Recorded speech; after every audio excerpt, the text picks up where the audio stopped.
Greetings, friends.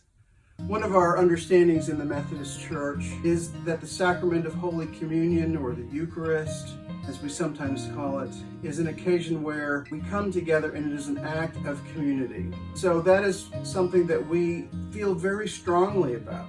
But we also remember that Wesley's first rule was, do no harm.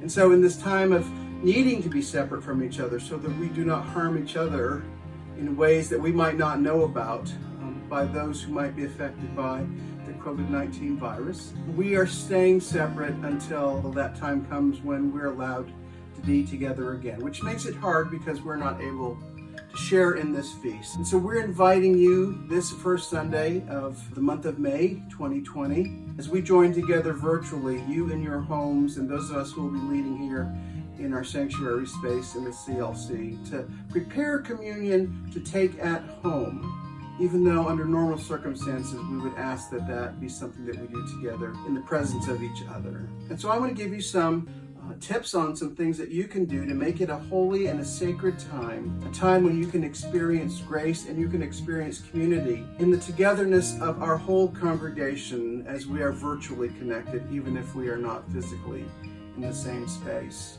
If you have on Sundays been doing something special with that place where you're gathering to watch worship, we invite you to do that. If you have prepared a candle, get your candle out and light that. Maybe there's a special cloth that you lay out on your coffee table. Maybe you have a special symbol, a cross or some other symbol, the Bible, and have those things present in your place of preparation for communion. But communion itself is about the bread and the cup. And so maybe not every home has a chalice like we use in the sanctuary or a beautiful pottery pitcher. Maybe you do. So if you want to use or have something, I happen to have a very small pottery pitcher that I like a lot. I actually made that.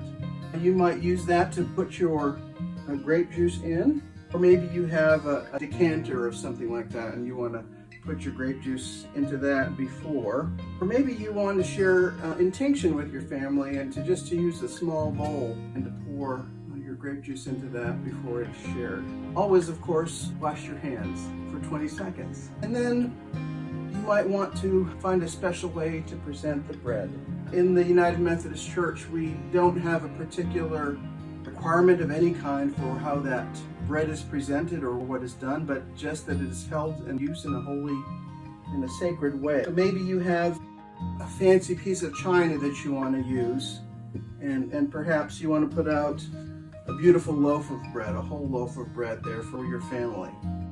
Maybe there's just a bit of a loaf left in your pantry and you want to use maybe a little earthier plate. You can offer that there.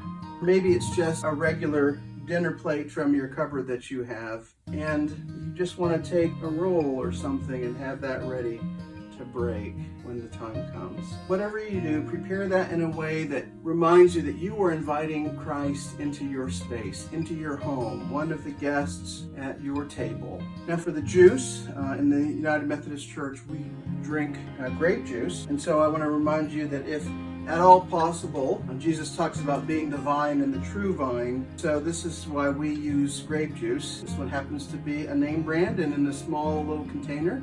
And so you can use that and you can pour that into your decanter or your pitcher or even your cup. And then at the time when we would normally pour that in our service, maybe you want to use your small cup to decant it with, or maybe you have a wine glass that symbolizes that. Or maybe all of your family wants to have their own way of taking it. You probably don't have those small communion cups at home, but perhaps you want to give everyone their own special glass. Maybe there's some special goblets that you have that probably are collecting dust in a china cabinet someplace. Maybe you want to take those out and dust those off. And then when the time comes, just pour a little bit of juice into each one for every family member. That's something you might want to do.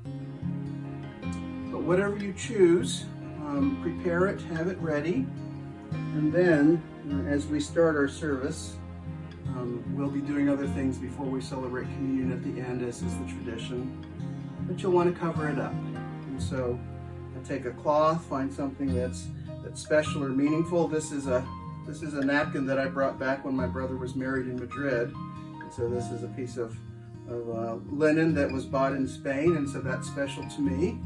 So maybe you might have something like that.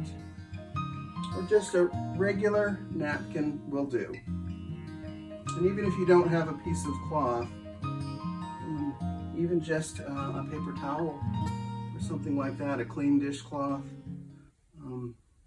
something that will cover that symbol until it is time for us to share in it together. We here at the church will be bringing our own communion elements. Each one of us who are participating in the sanctuary will bring our own and handle our own because of our concern for health and for being socially separate from each other, being more than 6 feet apart. So each one of us will bring our own, and we'll have our own sharing and breaking in the space that you will see this coming Sunday. But just remember that this is a holy time, but this could actually be a really special time for your family, that you are sharing this as if Jesus is there joining you, because Jesus is there joining you. Jesus promised that he would send the Holy Spirit when he was no longer physically present. He shared that with the disciples in the upper room on the day of his resurrection. He shared that with the two who were walking on the road to Emmaus. And he blew his breath on them as a reminder that the Spirit is breath and wind and spirit. And so remember that as you prepare for this time, because it is indeed a holy mystery, a sacred time. God be with you. I look forward to seeing you and knowing that we are worshiping together in spirit on Sunday. This Sunday.